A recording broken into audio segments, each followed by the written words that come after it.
De 92 à 99, le taux des prélèvements obligatoires ne cesse d'augmenter. Il passe en 7 ans d'à peine plus de 40% du PIB à près de 43,5%, 3,5 points ou presque. De plus, en un temps si court, c'est rarissime.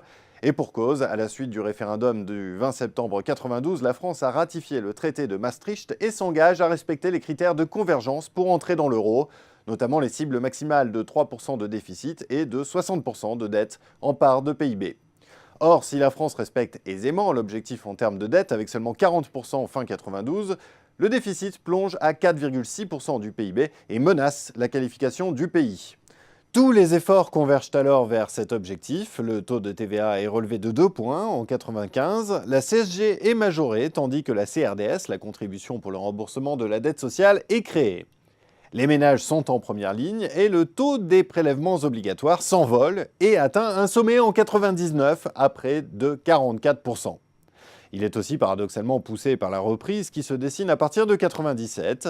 Les bases fiscales, revenus des ménages, consommation et bénéfices des sociétés évoluent en effet plus rapidement que le PIB, ce qui est d'ailleurs habituel en phase d'accélération. Cela donne aussi le faux sentiment d'une aisance financière, c'est la fameuse cagnotte fiscale de 1999. Pressé par l'opinion et l'opposition, le gouvernement Jospin décide alors, pêle-mêle, d'une baisse de 1 point du taux de TVA, de la suppression de la vignette automobile, de la réduction de l'impôt sur le revenu ou encore de la suppression de la contribution additionnelle de 10% à l'impôt sur les sociétés.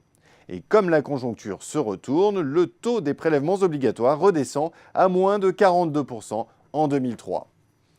Sa remontée jusqu'en 2006 est là encore une histoire de conjoncture.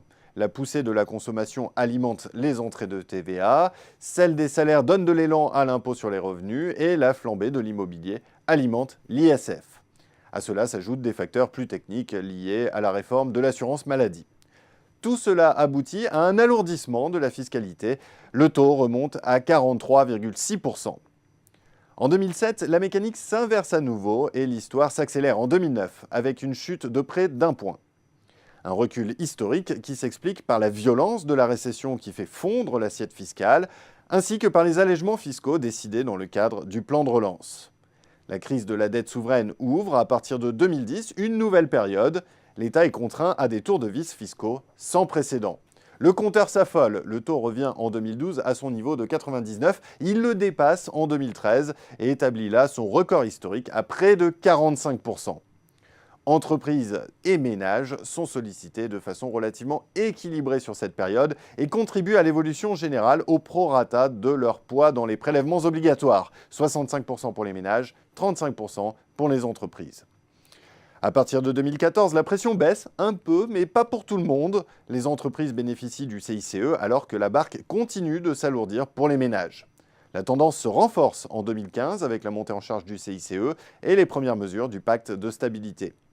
Le seuil de tolérance des Français face à l'impôt est franchi et ce n'est pas la suppression de la première tranche de l'impôt sur le revenu qui va compenser la hausse des autres mesures fiscales. Au final, les prélèvements obligatoires sont en France très nettement supérieurs aux autres économies comparables et ce sont les ménages sur lesquels s'est concentré l'effort, 3 points de plus depuis 2000. Inutile donc d'aller chercher plus loin pour trouver l'origine du ras-le-bol fiscal des Français.